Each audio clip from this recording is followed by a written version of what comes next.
Oramos. Padre, gracias. Gracias por el tiempo de adoración. Tú sabes lo especial que es para mí adorar antes de predicar. Y gracias por permitirnos tener ese tiempo. Mientras cantamos, te dijimos en canción que tú gobiernas toda tu creación por medio de tu palabra.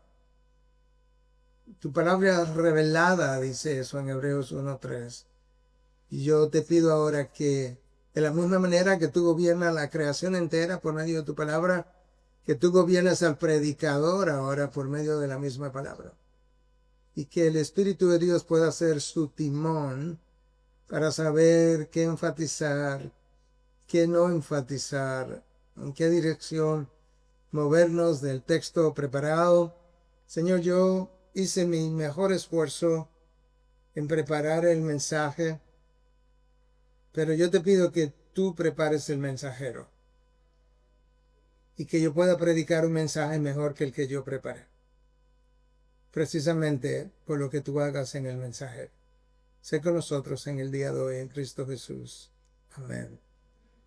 Bueno, como oyeron más tempranamente, el pastor Jimmy nos dijo cuál era el título de la conferencia, pero yo quiero repetirlo porque el título tiene como 3 partes para mí en mi mente y cada sermón de hoy va a estar dedicado a una porción de ese título. El título es Consagración Radical en tiempos desafiantes, viviendo en integridad para la gloria de Cristo. El primer sermón, que es este, es consagración radical. El segundo, que es tiempos desafiantes, lo que estamos viviendo y los que vienen que serán peores.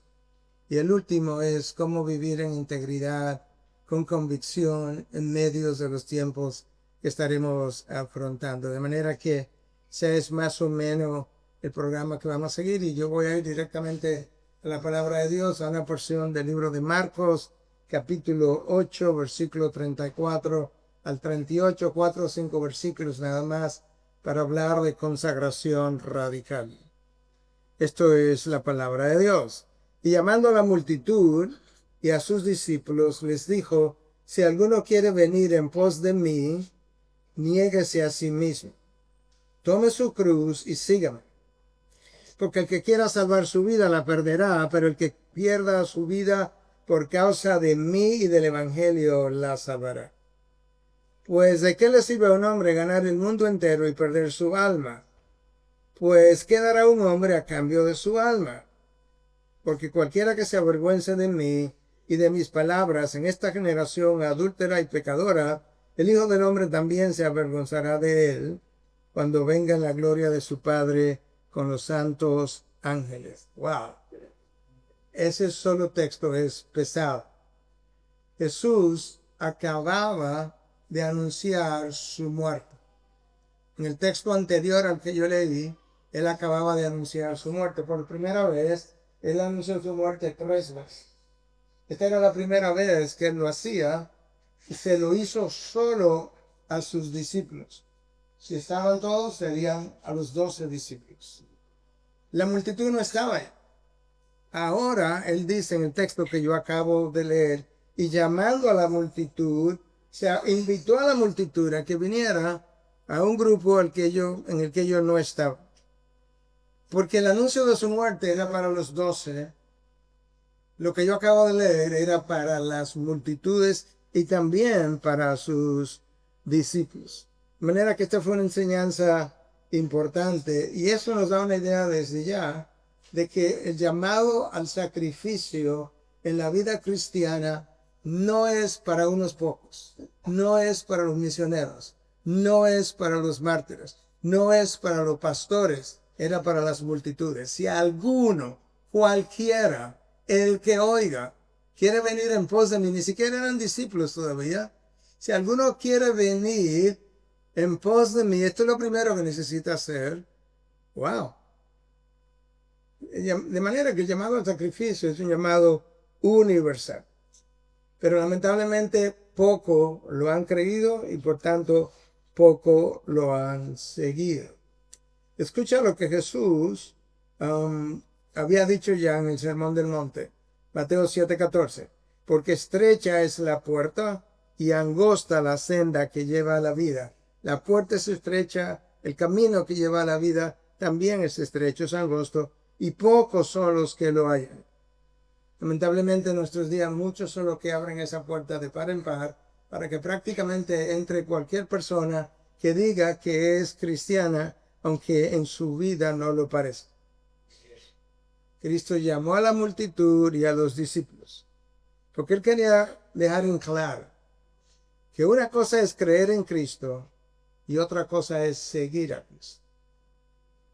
Los demonios creen y tiemblan, pero no les siguen. Los demonios saben más teología que tú y que yo. A ellos los educaron en la Universidad de los Cielos. No hay una cosa de la teología reformada o no, de la teología bíblica, que los demonios no sepan. Ese no es su problema.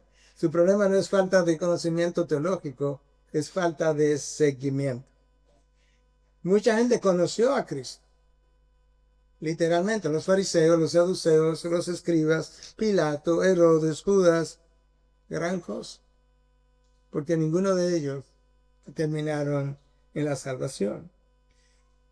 Cuando tú sigas la historia en los evangelios, te das cuenta que mucha de la gente que se asombró de su enseñanza, que dijo, wow, ¿quién es este que habla como uno que tiene autoridad? Muchos de esos que fueron conmovidos al final no estaban en la lista de aquellos que le estaban siguiendo hasta la cruz. Muchos de los que fueron sanados de enfermedades que de otra forma hubiesen muerto, al final se avergonzaron de las heridas de Cristo en la cruz. Otros vieron sus milagros, llegaron a ser testigos de esos milagros, pero rehusaron ser testigos de Jesús en la cruz. Comenzando por Pedro, en un momento dado. De manera que sería bueno considerar las palabras de Thomas A. Kempis. Algunos de ustedes quizás conocen el libro La imitación de Cristo, The Imitation of Christ. Y esto es lo que dice. Jesús hoy tiene muchos que aman su reino celestial, pero pocos que lleven su cruz. Muchos que anhelan consuelo, pero pocos que anhelan sufrir. Mucha gente que desea compartir su banquete, pero no su ayuno. Todo el mundo quiere participar de su regocijo, pero pocos están dispuestos a sufrir cualquier cosa por amor a él. Muchos siguen a Jesús hasta compartir el pan, pero no hasta beber de la copa del dolor. Muchos reverencian su moralidad, pero pocos que lo siguen en la indignación de la cruz. Muchos aman a Jesús siempre y cuando las cosas no vayan en su contra. Muchos que lo alaban y lo bendicen siempre y cuando reciban consuelo de parte de él. Pero si Jesús se esconde de ellos y los dejara por un tiempo, ellos caen en la queja y se deprimen profundamente. Aquellos que aman a Jesús por lo que él es y no por lo que él representa para ellos, lo bendicen en tiempos de dificultad y dolor, tanto como cuando están llenos de consuelo. Aquellos que realmente siguen a Jesús por lo que él es, lo bendicen tanto en buenos tiempos como en malos tiempos. Y si hay algo que nosotros podemos apreciar de nuestro maestro es lo veraz que él fue. Él nunca ocultó el costo del discipulado. Al contrario, todo el tiempo quiso que la gente contara el costo. Incluso les dio parábolas acerca de esto. ¿Quién comienza a edificar si primero no considera el costo? Nunca rebajó el estándar. A nadie le pintó un panorama que no era. A nadie le ofreció cosas irreales. A nadie le ofreció prosperidad.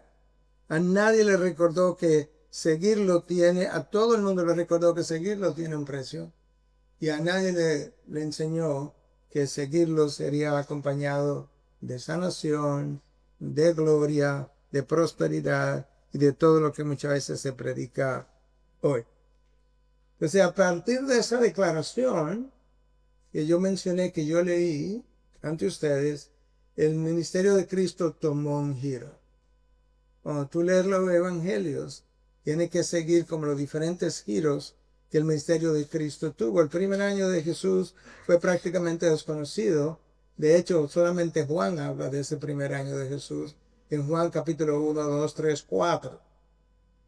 Luego, donde se juntan los tres evangelios, es a partir del segundo año de Jesús, que fue el año de la popularidad.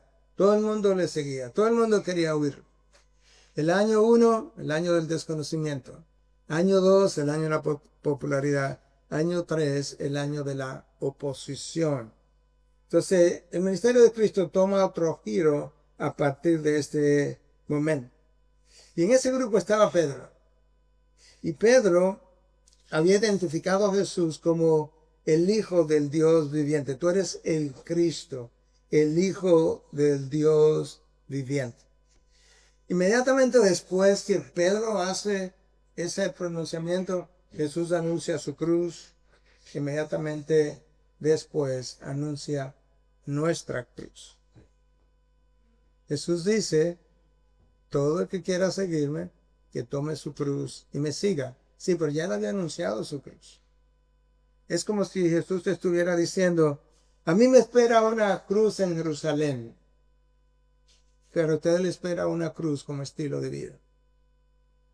Mi cruz es para vuestra salvación. Tu cruz es la evidencia de que eres salvo.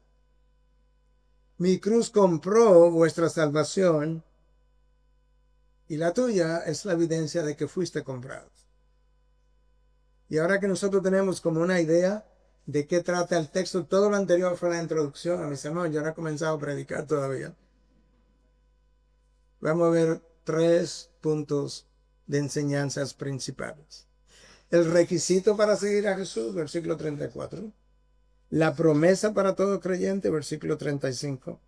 Y la advertencia para cada generación de incrédulos, versículo 36 al 38. De manera que vamos a ver el primer punto de enseñanza, el requisito para seguir a Jesús. O dicho de otra manera de pregunta, ¿cuál es la expectativa que Jesús tenía y tiene de aquellos que se llaman sus discípulos?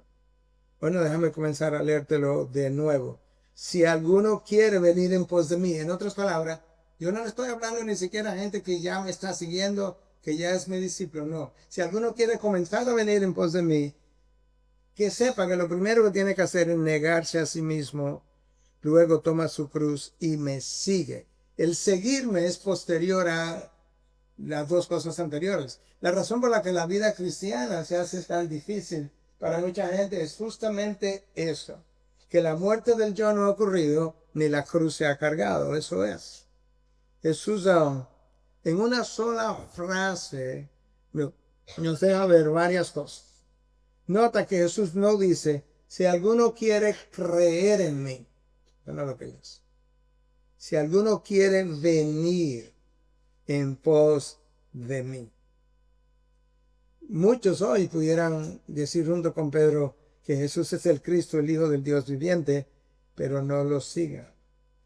Y su falta de compromiso es la evidencia de que no lo están siguiendo, literalmente hablando. Lo importante en la vida cristiana no es creer. Decía Archie Sproul que si tú solamente crees en Cristo, pero no obedece a Cristo, solamente tiene las calificaciones para ser un demonio, porque aún los demonios creen y tiemblan. Hermano, nosotros creemos con la mente, pero nosotros seguimos con la voluntad. Esa es la razón. Escucha cómo Juan lo dice en 3:36. La razón por la que comencé en Marcos, te cité de Mateo, ya estoy citando a Juan, y voy a citar a Lucas, porque esto es como una biografía de Jesús para ayudarnos a entender cuál fue el llamado que Él nos hizo. Entonces en Juan 3:36, Cristo dice, el que cree en el Hijo del Hombre, está creer. El que cree en el Hijo del Hombre tiene vida eterna. La pregunta es, antes de seguir leyendo el versículo 36, ¿qué significaba creer para Cristo? El que cree en el Hijo tiene vida eterna, pero el que no obedece al Hijo la ira de Dios permanece sobre él. Para Jesús, creer es obedecer. Si creo y no obedezco, no he creído. Para Jesús, creer es rendir la voluntad, es seguir el ejemplo de la cruz, es seguir el camino al Gólgota. Y luego en el versículo 34, Jesús me enseña que seguirlo a Él no es nada pasivo, no es algo que que requiere solamente que yo lo reciba. La idea de alguien quiere recibir a Cristo hoy, levanta la mano, pasa adelante, hace una profesión de fe, bingo, ya él tiene su salvación asegurada. Eso no está en 2000 años de historia de la iglesia hasta los años 1960. O sea, no era la manera como la gente entendía que la salvación llegaba a tu vida. Requiere de una acción y no cualquier acción. Y la acción que requiere es negarme a mí mismo. Cuando te niegas a ti mismo, de ahí en adelante, verdaderamente, completamente, de ahí en adelante, como decimos nosotros en Santo Domingo, vas en coche, vas sobre ruedas. Tú ves a Jesús luchando en Getsemaní. Pero una vez Jesús dice que se haga tu voluntad y no la mía, no hay más lucha. Jesús sudó gotas de sangre en Getsemaní, no en la cruz, ya él había entregado la última fibra de su voluntad. De manera que la mejor evidencia de que yo soy verdaderamente un discípulo de Cristo es la negación de mí mismo. Esa es la verdadera evidencia. Hermanos, aún obedecer hay que calificarlo. Porque tú sabes que en muchos países tienen dictadores y son obedecidos. Pero tú sabes que ninguno de esa gente en países dictatoriales cree un ápice en esos dictadores y le obedece. Nosotros podemos creer sin negarnos a nosotros, podemos obedecer sin negarnos a nosotros mismos. ¿Sabe quién lo hizo? Jonás. Jonás obedeció, pero todavía el yo de Jonás seguía muy vivo. Yo puedo obedecer negándome a mí mismo a la manera de Jesús.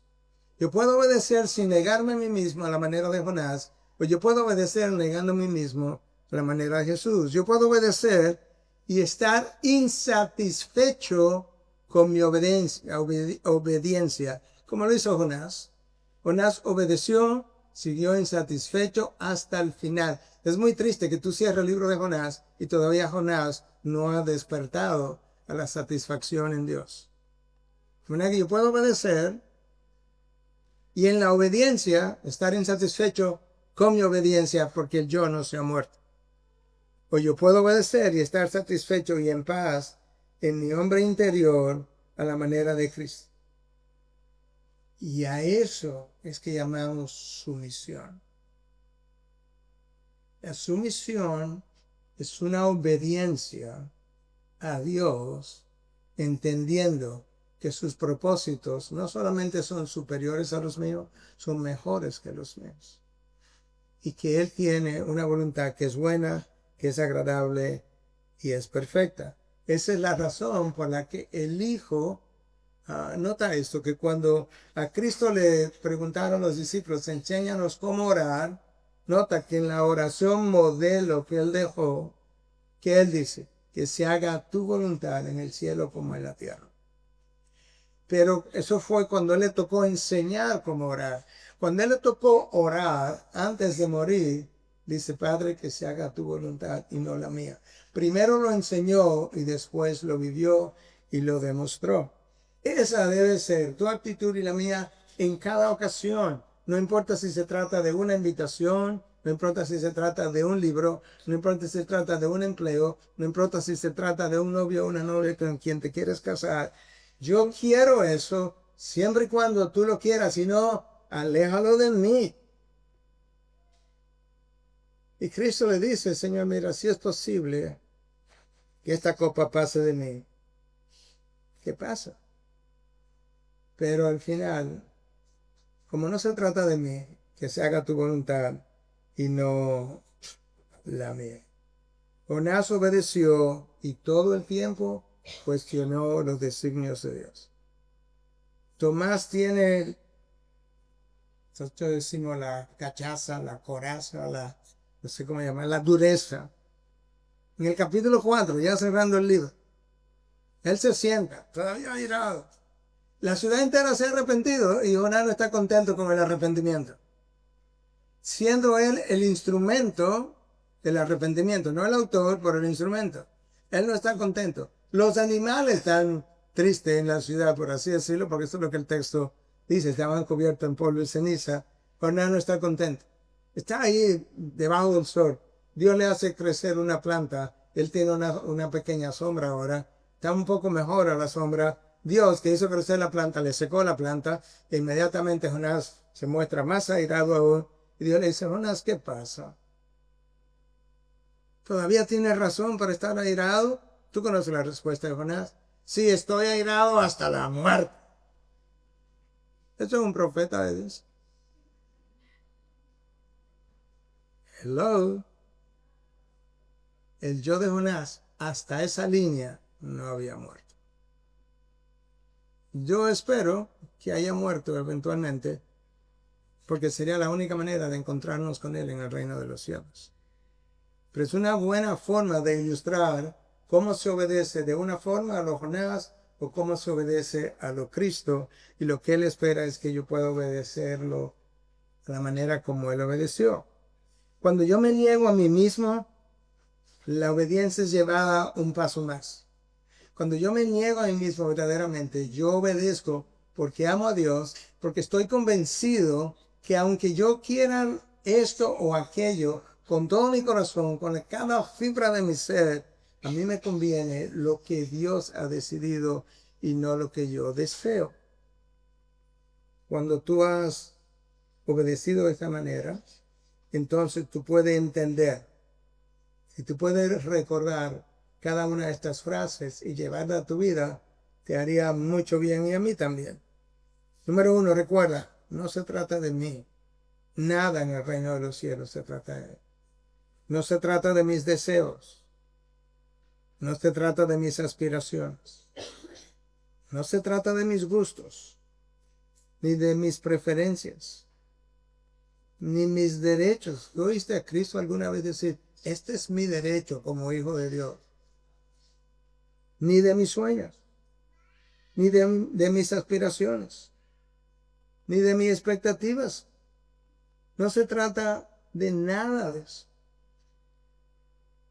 Negarme a mí mismo es mucho más que lo que hemos entendido. Ahora déjame decir esto antes de continuar. Negarme a mí mismo tampoco es lo que Lutero entendió en un momento dado. Lutero entendió que él tenía que negarse a sí mismo antes de su conversión.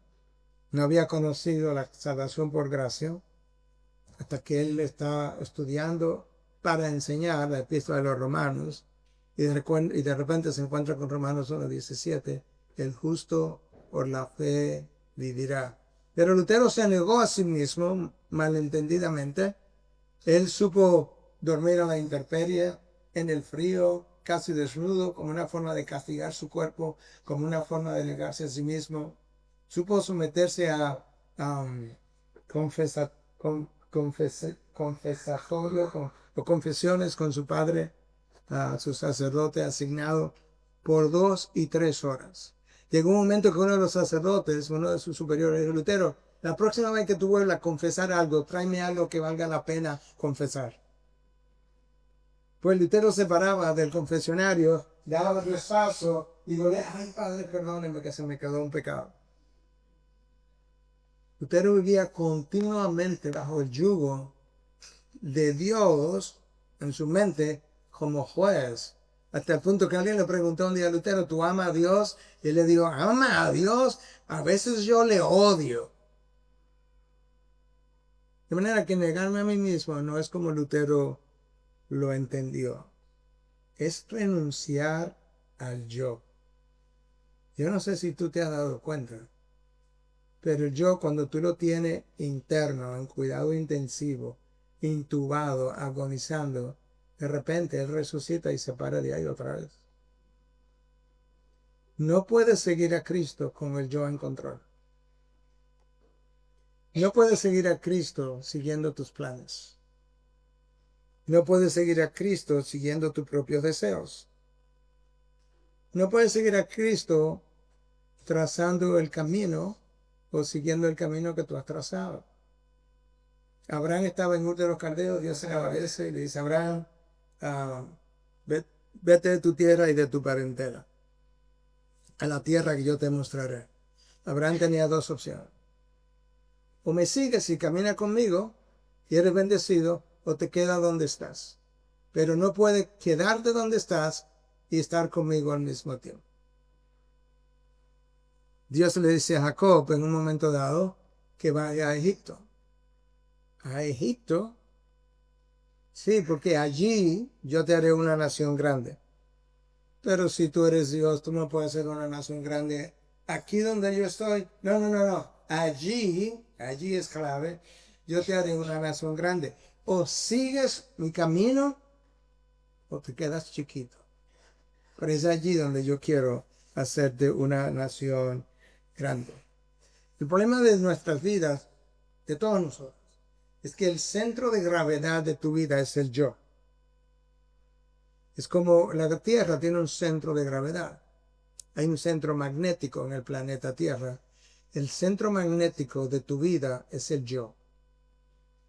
Y ese yo tiene que morirse para que Cristo venga y ocupe su lugar y que Él sea el centro magnético, entonces, que lo atraiga a todo hacia Él, no hacia el yo.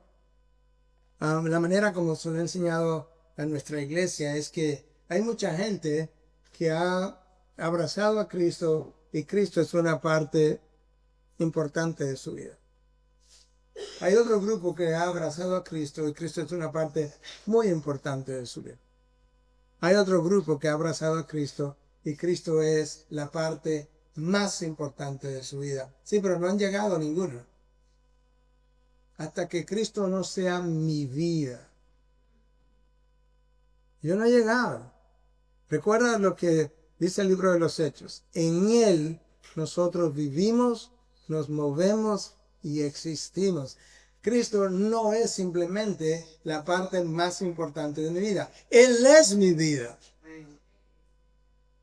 Y entonces la vida cristiana no es tan difícil. El yo tiene que renunciar a toda pretensión o siempre habrá algo de que quejar. Negarse a sí mismo es dar el paso al señorío de Cristo. Nosotros hablamos del señorío de Cristo, pero tú sabes que el señorío implica que hay alguien que es un amo, hay alguien que es un esclavo. Si tú piensas en esa relación en la antigüedad, el esclavo no discutía con su amo. Él simplemente obedecía. O sea, no había, como dice en inglés, and, if, or but. No había y, pero, nada de eso. Bueno, esta es la relación que yo tengo con Cristo. Yo tengo que llegar al momento de poderle decir a Cristo, cuando yo muero y verdaderamente abrazo su señorío, decir, Señor, mira, yo estoy dispuesto a recibir lo que tú me das, a carecer lo que tú me retienes, a renunciar a lo que tú me quitas, a sufrir lo que tú me infliges y a hacer lo que tú quieres que yo sea. Si yo no estoy dispuesto a decir eso y de manera satisfactoria, yo no he entendido el señorío de Cristo o no lo he abrazado. A recibir lo que tú me das. Si Cristo no merecía una cruz, pero eso fue lo que el Padre le dio. Cristo no reclamó sus derechos. Cristo en ningún momento dijo, esto hay que obedecerlo porque yo soy la segunda persona en la Trinidad. Yo soy el Hijo de Dios. Es más, yo soy igual a Dios. Nunca. ¿Sabes lo que hizo? Fue y lo modeló. Y después que lo modeló dijo, así mismo hagan ustedes. Pero nosotros queremos que el yo siga vivo. Dios orquesta circunstancias. Yo he visto eso en mi vida. Dios orquesta circunstancias que a ti y a mí no nos gustan, pero son las que yo necesito para que el yo se acabe de morir. literalmente hablando. Dios me quita cosas, Dios me agrega cosas. Y cada cosa que Él me quita, yo debo verlo como una bendición, aunque no lo vea. Cada cosa que Él me agrega, aunque no me guste, yo debo verlo como una bendición. Poco de ustedes, si alguno sabe, yo he sufrido de diabetes por 55 años, de la edad de 12 años. ¿Y sabes qué? Yo miro para atrás y una de mis mayores bendiciones es justamente mi diabetes. Porque a través de lo que Dios ha hecho, yo he necesitado depender de Él, confiar en Él, a través de lo que la enfermedad ha significado y me ha disciplinado. A través de todo eso, Él ha hecho grandes cosas que de otra manera jamás hubiesen ocurrido en mi vida. Y con frecuencia, cuando Cristo me ve ahí luchando con Él todavía, Él me pone en bifurcaciones, donde o escoges a la izquierda o escoges a la derecha, y es ahí donde yo voy a probar si soy un discípulo o un creyente general en lo que Él es, cuando yo decido conscientemente. Las desobediencias en las bifurcaciones de la vida claramente revelan si yo soy un incrédulo o un discípulo. Y te puedo mencionar un par desde la palabra de Dios. Tú recuerdas aquel joven rico del cual habla la palabra que vino a Cristo. Perdón, que esto se movió solo. Aquel joven rico que vino a Cristo. Señor, ¿qué yo necesito para ganarme la vida eterna? Y Cristo le dijo, bueno, tú conoces los mandamientos. 1, 2, 3. El joven rico le dice, todos ellos los he guardado desde mi juventud. Bueno, si hubiese sido verdad, acaba de perder tu salvación porque acaba de hablar mentira. Pero él dice que lo ha cumplido todo. Cristo ni siquiera peleó con él. Ni siquiera le argumentó con él. No le dijo, mira, mentiroso. Le dijo, ok. Cristo, conociendo cuál era su alma, le dijo, si quieres seguirme, toma todas tus posesiones, ve y véndelas y regálalo a los pobres. Y el joven se fue muy triste por lo que Cristo le había dicho. Cristo no nos ha pedido a todos nosotros que vendamos todo lo que tenemos, pero se lo pidió a ese joven rico porque sabía que el ídolo que competía con Cristo era su riqueza. Y nadie puede servir a dos señores. O amas a uno o aborrecerás al otro. Y Cristo le dijo, bueno, si tú quieres la vida eterna, tú sabes que Él prefirió conservar su riqueza y entrar en una condenación eterna que vender sus riquezas y entrar en una salvación por siempre. Cristo nos dejó sus expectativas muy claras en múltiples ocasiones. Mira lo que dice el texto de Lucas, que cité a Marcos al comenzar, te cité a Mateo, te cité a Juan, estoy en Lucas 14, 25 al 27. Grandes multitudes le acompañaban y él volviéndose les dijo, si alguno viene a mí y no aborrece a su padre y madre, a su mujer e hijos, a sus hermanos y hermanas, y aún hasta su propia vida, no puede ser mi discípulo. ¿Cómo? El que no carga su cruz y viene en pos de mí, no puede ser mi discípulo. Cristo dice, tú tienes que aborrecer aún tu propia vida. Ahora nosotros podemos erróneamente ir al diccionario de la Real Academia, buscar la palabra aborrecer y no vamos a obtener el significado de lo que Cristo dice. Porque como hemos dicho muchas veces, la palabra interpreta la palabra. Entonces, obviamente, Cristo no quiere que aborreza a tu papá y a tu mamá, cuando al mismo tiempo el quinto mandamiento de la ley de Dios te manda a obedecer padre y madre. No quiere que tú aborrezcas a padre y madre cuando a tus enemigos Él te manda a que los ames. Entonces, ¿qué es lo que Cristo está diciendo? Ningún amor por quien sea en el reino de la tierra puede competir con el amor por Dios.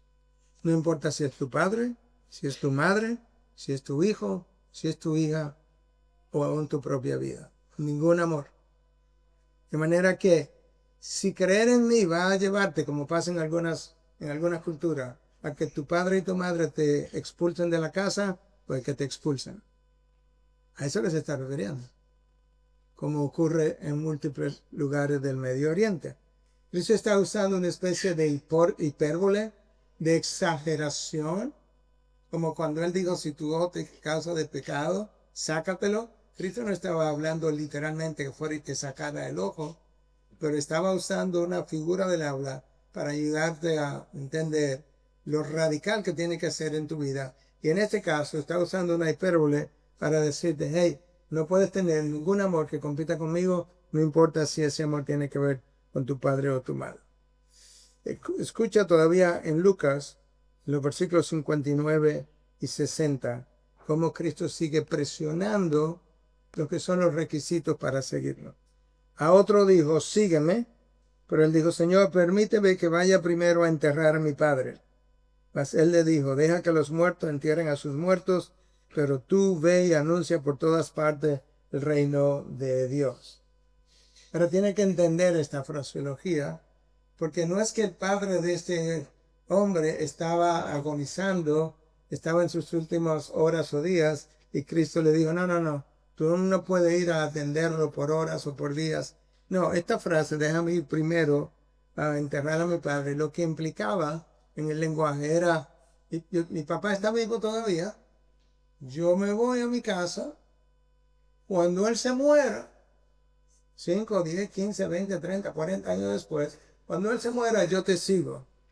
Y Cristo le dice, no es así. Deja que los muertos entierren a sus muertos. ¿Por qué le llamó muerto a su padre cuando todavía estaba vivo? Porque todo el que no cree está muerto espiritualmente. Pero tú ve y anuncia por todas partes el reino de Dios. Próximo versículo 61. A otro dijo, te seguiré, Señor. Otro dijo, te seguiré, Señor, pero primero permíteme despedirme de los de mi casa. Pero Jesús le dijo, nadie que después de poner la mano en el arado mira atrás es apto para el reino de Dios. De nuevo, Jesús estaba consciente que él no era como que, Señor, mira, mañana a las 9 de la mañana, dime dónde tú vas a estar. Yo simplemente quiero ir a mi casa, despedirme de todos y volver. No, esa no era la idea. Pero déjame yo ir a mi casa. Cuando todos se mueran y yo los despida a todos, yo te sigo. Jesús dice, lamentablemente tú no calificas para el reino de los cielos. Yo no sé si lo has visto de esta manera, pero el discipulado de Jesús no es a medio tiempo. No es a tiempo parcial. No acepta competencia. No acepta espera. No acepta excusas. No acepta comparación. Tampoco es barato y no es tan especial. No es tan especial ni es barato. O yo manejo tu vida, Cristo dice, o tú la manejas, pero no ambos. O tú o yo. Primera acción, me niego a mí mismo. Segunda acción, tomo mi cruz. Cuando hablamos de tomar la cruz, déjame decirte lo que no es. Mi cruz no es mi diabetes de 55 años. No, gente creyente y no creyente le da diabetes igual. Y a uno le dura 5 o 10 años y mueren, a otros le duran mucho más y siguen vivos. No tiene nada que ver con mi cruz. Pero mi cruz es el sacrificio que yo hago para seguir a Cristo a la manera de Cristo. Es algo que yo hago por la causa de Cristo. Porque la cruz de Cristo tuvo que ver con la causa de Cristo. De esa misma manera, mi cruz es todo aquello, no una sola cosa, es todo aquello a lo que yo estoy dispuesto a renunciar por la causa de Cristo. Mi esposa y yo somos médicos, estamos en Estados Unidos con prácticas médicas que estaban creciendo increíblemente, 15 años establecidos, enseñando medicina. Y Cristo en un momento dado, voy a poner en estas palabras, o sigue desarrollando tu medicina aquí, te hace famoso como yo quería, o tú me sigues. Tú decides. Y tú sabes cuál fue la decisión. Llevar tu cruz es darle la bienvenida al señorío de Cristo voluntariamente, no para seguir quejándome como Jonás, es para no quejarme como Jonás y para seguir el camino de Cristo. Hasta que tú y yo no lleguemos a Getsemaní, tú y yo nos seguiremos encontrando los mandamientos cristianos pesados. Tú sabes lo que Juan escribió, ¿verdad? Al final de sus días, quizá a los 90 años, después de haber tenido 90 años para meditar. Dios lo inspira. Dice Juan, escribe esto. Mis mandamientos no son gravosos. Es como si Dios le hubiera dicho a Juan, dile a mis hijos que dejen de mentir. Que viven diciendo que la vida cristiana no es fácil, pastor, que dejen de mentir, que mis mandamientos no son gravosos, o ellos mienten o yo miento, pero los dos no estamos en la misma, no podemos estar ambos correctos. Mi yugo es fácil, mi carga es ligera. Venir a mí todos los que estáis cansados y cargados. El mundo los ha cansado, el mundo los ha cargado. Ven, yo te haré descansar. No me diga que mis mandamientos son gravosos. Pastor, entonces, ¿por qué es que yo lo siento tan difícil? Ah, el yo no ha muerto, por eso es tan difícil. Porque el yo no ha muerto. Pero yo estuve en Getsemaní, yo recuerdo en una ocasión cuando tú estuviste cerca de Getsemaní. Mira cómo yo lo tiendo a ilustrar. Jesús le dice a los discípulos, ya Judas había salido del aposento alto, quedaban 11, le dice a los 11, vámonos al huerto de Getsemaní. Y él llega a la proximidad del huerto. Y en la proximidad del huerto, él entonces deja a 8 de ellos y se lleva a 3 más adelante. A Juan, a Jacobo y a Pedro. Los 3 que estuvieron con él en el monte de la transfiguración. Los mismos 3. Llega un momento donde él deja a esos 3 y él se aproxima adelante y le dice, esperen aquí, ten alerta, oren. Él viene, regresa de donde él estaba solo, en Getsemaní, se lo encontró durmiendo, y él dice que ustedes no pueden velar tan siquiera una hora. Getsemaní no es donde estaban los 8, no es donde estaban los 3, es donde él estaba solo, más adelante. Y es en Getsemaní donde Jesús le dice al Padre, Padre, que se haga tu voluntad y no la mía. Es en Getsemaní donde Jesús suda gotas de sangre. Getsemaní no es estar cerca de, es estar donde tú sudas tu última gota de sangre. Llevar la cruz no significa que tengo que sacrificarme como Cristo o Pablo lo hizo. Eso es excusa que la gente da. Cuando tú comienzas a hablar de esto, la gente te dice, pero yo no tengo que sacrificarme como Jesús o como Pablo porque no todos tenemos el mismo llamado. No significa una vida de privaciones porque la salvación no es por obras. No implica que mi familia tiene que llevarla también. O sea, la gente dice, no, si fuera por mí solo, es una excusa que he oído tantas veces. Si fuera por mí solo, yo lo haría, me sacrificaría. Pero yo no quiero imponerle ese sacrificio a mi familia porque el llamado lo recibí yo. ¿En serio? Imagínate que tuviéramos una entrevista con este grupo de personas mencionado en Hebreos 11, versículo 35 al 39. Dice que otros fueron torturados, no aceptando su liberación. O sea, lo dejaron libre si seguían lo que el régimen le pedía. Prefieren ser torturados a fin de obtener una mejor resurrección. Otros experimentaron vituperios y azotes y hasta cadenas y prisiones. Fueron apedreados, aserrados, tentados, muertos a espadas. Anduvieron de aquí para allá, cubiertos con pieles de ovejas y de cabras, destituidos, afligidos, maltratados, de los cuales el mundo no era digno, errante por desiertos y montañas, por cuevas y cavernas de la tierra. Y todos estos, habiendo obtenido aprobación por su fe, no recibieron la promesa. No, aquí abajo no recibieron la promesa. Tuvieron que esperar. Suponte que tengamos una reunión con los hijos y los hermanos y los esposos y esposas de esta gente que yo te acabo de leer? ¿Qué tú piensas que ellos te hubiesen dicho? Mi padre fue torturado, mi madre fue torturada, mi padre fue cortado en dos y yo compartí ese llamado con ellos. Dios dice a ese grupo de personas que el mundo no era digno de ellos. Uy, el tiempo se me ha ido. Que el mundo no era digno de ellos. Cuando Dios nos llama con toda mi familia, con toda mi esposa. Y el sacrificio es para todos. Pero ¿sabes qué? Eso es algo que le digo muchas veces cuando me ha tocado hablarle a pastores y hablar de la familia pastoral. La familia pastoral es distinta, pero no crea que tiene mayores sacrificios que la familia del piloto que tiene que viajar al Medio Oriente y tiene que dejar su familia, viaja por 12, 14, 16 horas, tiene que quedarse ya un tiempo descansando y luego regresar y está ausente la mayor parte del año o gran parte del año. No es mayor el sacrificio de la familia pastoral que el soldado que le dicen, prepárate que mañana te va para el Medio Oriente y se pasa 2 años fuera de su familia. No, nosotros nos vemos como víctimas en vez de vernos como victoriosos. Como víctimas de lo que el ministerio nos impone. Víctimas, el victimario sería entonces el Señor.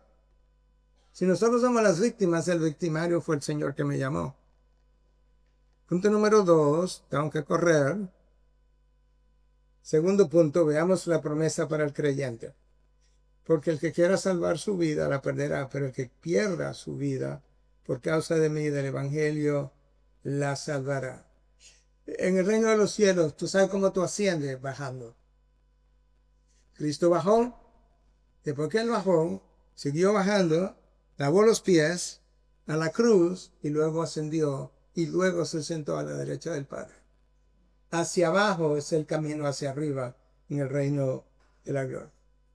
A veces compartiendo con nuestra iglesia y con otras, yo tiendo a reírme y decirme, yo me río porque el cristiano a veces se pelea de si el diezmo es para hoy, no es para hoy. Su preocupación es el diezmo. Pero ¿sabe qué le preocupaba a la iglesia primitiva? Si iba a salir con vida o sin vida. Entonces reirían de nosotros. Tú me estás relajando. Tú estás preocupado por una 10ª parte de tus ingresos. Yo estoy preocupado si voy a salir con vida de eso. No sé cuál de las dos tú preferirías. El problema es el cristianismo egocéntrico de los últimos tiempos, el cual la iglesia primitiva no conoció. Pero nosotros tampoco hemos acabado de entender lo que la palabra dice. Si hay algo que yo aprecio de la palabra, es que Cristo y los apóstoles nunca nos escondieron el estándar. Oye lo que dice Filipenses 1:29, que a nosotros se nos ha concedido, es una concesión, el privilegio, no solo de creer en Él, bueno, pastor, siga, sino también de sufrir por Él. Se pasó, pastor, déjalo en la primera parte. Hermano, es un privilegio creer en Cristo. Pero ahí mismo se te dice, es un privilegio sufrir por Él. Porque en los momentos del dolor, Él está más cerca de ti que en cualquier otro momento. Yo le compartí a un amigo ayer, a Mike Jacobs. Él vive en Estados Unidos y le preguntaba de cómo estábamos aquí en Inglaterra y le hablaba de mi tos y cómo había tenido una noche atrás, no anoche, la anterior, toda la noche de tos y que en el día estaba bien, pero la voz seguía afectada. Y él me respondió, decía, yo creo que Dios te sigue diciendo que tú sigues enfermo, pero Él te sigue usando en medio de tu enfermedad para que recuerde que la suficiencia es de Él. Y él decía, es así. Si alguno viene a mí y no aborrece padre, madre, mujer, hijos, sus hermanas, hermanos y aún su propia vida, no puede ser La salvación es por gracia. Y es gratuita para nosotros, pero no fue gratuita. A alguien le costó algo y mucho. A Cristo le costó su vida. Entonces, la salvación es gratuita para mí, pero no para Cristo. Y número dos, el hecho de que sea gratuita no dice que no tiene requerimientos. No, hay requerimientos de acuerdo a los cuales yo necesito vivir si soy un discípulo de Cristo. Consagración radical. Cuando soy invitado a una conferencia, el título me retumba en la mente porque yo estoy pensando que las personas que me enviaron el título habían estado rumiando acerca de algo. Y cuando me leí este título más de una vez, tanto Oscar como Jimmy, los dos pastores, saben que estaba luchando hasta un par de noches atrás con esto. ¿Cómo represento bien el título? Hasta que al final dije, ok, vamos a dividirlo en tres. Esto es lo que estoy haciendo. Pero esto que yo le estoy llamando consagración radical, y que el pastor Jimmy y Oscar le llamaron así. ¿Sabes cómo? ¿Sabes cómo Cristo le llamaría? Consagración usual.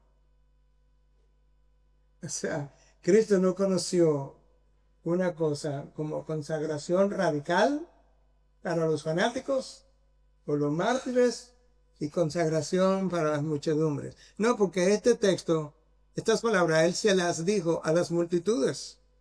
Él conoce un solo tipo de consagración, solamente. Pastor, pero ¿por qué a mí?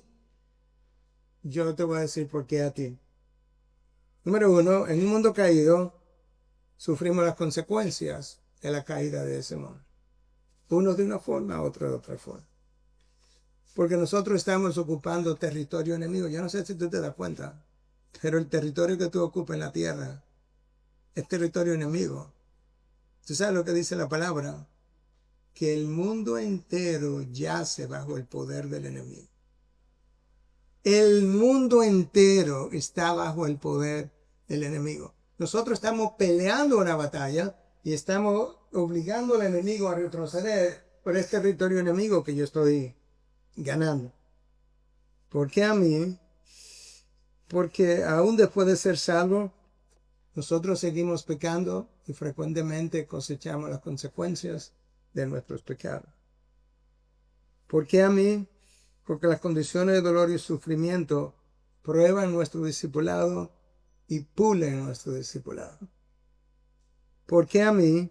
Porque aparentemente el dolor y el sufrimiento y aún la muerte parecen ser el abono de la iglesia.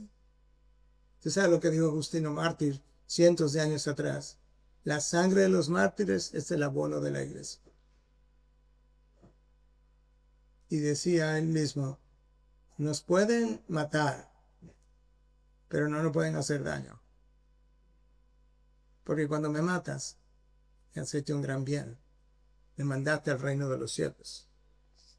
Tiene que ser así porque el dolor y el sufrimiento representa un filtro para separar los falsos maestros de los verdaderos maestros. El maestro verdadero, Cristo, el maestro de maestros, enseñó a negarse a sí mismo. Los falsos maestros de hoy en día, ¿sabes lo que enseñan, verdad? Prosperidad, declara, proclama, pisa, todo terreno que pise tu suela será tuyo, da, invierte en el reino de los cielos y el Señor te va a devolver 4 o 5 veces más. El Señor se ha convertido en un banco hoy en día. Promueven riqueza, felicidad. Eso no fue lo que Cristo prometió. En ningún momento. Yo recuerdo recién llegado a Santo Domingo, mi esposa y yo fuimos a dar el pésame a una señora. Y cuando entramos,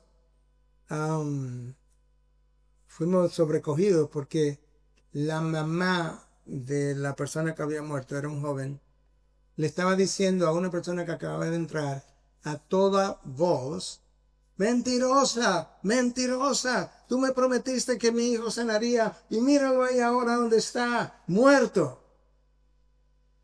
Ese es el evangelio de la prosperidad. ¿Tú quieres ser como Cristo? Dice Chuck Swindoll, la próxima vez que te sientas triste, pausa un momento para que compare tu situación con la de Cristo. La próxima vez que te sientas criticado injustamente, pausa, compara tus problemas con lo que Él sufrió. La próxima vez que tenga que renunciar a algo conveniente o algo familiar, compara tu renuncia con la suya. La próxima vez que tengas que ajustar un plan, compara su ajuste de la gloria a la tierra con el ajuste que tú tienes que realizar.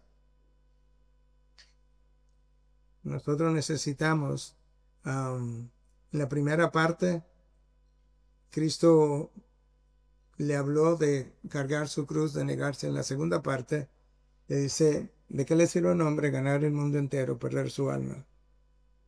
Porque cualquiera que se avergüence de mis palabras, en esta generación adúltera y pecadora, el Hijo del Hombre también se avergonzará. Cristo le habla de ganar, de perder, de cambiar. De este lado de la eternidad, lo máximo que tú puedes aspirar a este mundo entero. Pero en realidad tú quieres vivir,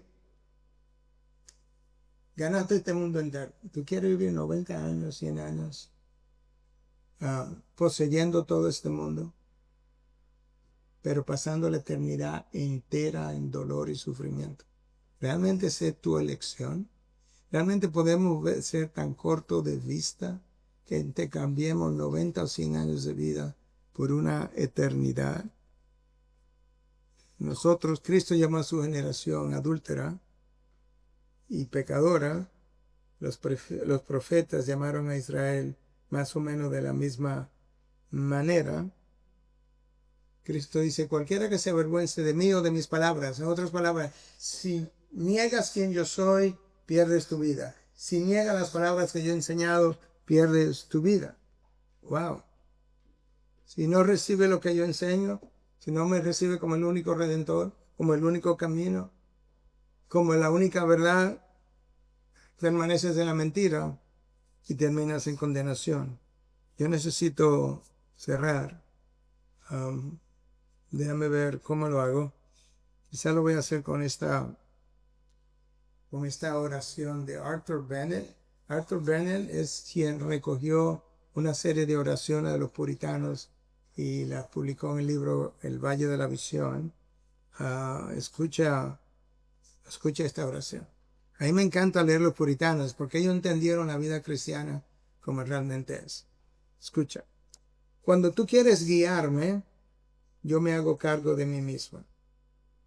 Cuando tú quieres ser soberano, yo me gobierno a mí mismo. Cuando tú me cuidarías, yo me hago autosuficiente. Cuando debiera confiar o depender de tu provisión, yo me suplo a mí mismo. Cuando debiera someterme a tu providencia, yo sigo mi voluntad. Cuando debiera estudiar tu palabra, amar, honrar y confiar en ti, yo me sirvo a mí mismo. Yo corrijo y encuentro falta con tus leyes para mi conveniencia. En vez de buscar tu aprobación, yo busco la aprobación de los hombres y por naturaleza yo soy un idólatra. Llévame a la cruz y déjame allí. Llévame a la cruz y déjame allí. Padre, gracias. Al final del camino, eso es lo que todos somos, idólatras. Idólatras del yo, de mis planes, de lo que quiero, de lo que persigo, dejando a un lado que mis caminos no son tus caminos, que mis pensamientos no son tus pensamientos, olvidando que tu voluntad es mejor que la mía, que si muero a mí mismo, tu voluntad me sabrá buena, será agradable y veré su perfección. Señor, perdóname, porque me llamo tu discípulo, pero me niego a sufrir como tu discípulo, o a renunciar como tu discípulo. o a vivir mansamente, de manera renunciada, por así decirlo, como tú nos enseñaste a vivir, nos modelaste. Señor, sé con nosotros, con cada uno de nosotros. Perdónanos a cada uno de nosotros en las áreas donde todavía quisiéramos que el yo triunfara. Recuérdanos todos los días, no se trata de mí, ni de lo que quiero, ni de lo que deseo, ni de mis ambiciones, ni de mis sueños. Se trata de uno solo y es Cristo. Ayúdanos a vivir por la fama de tu nombre. Ayúdanos a sufrir por la gloria de tu nombre, por la causa de Cristo.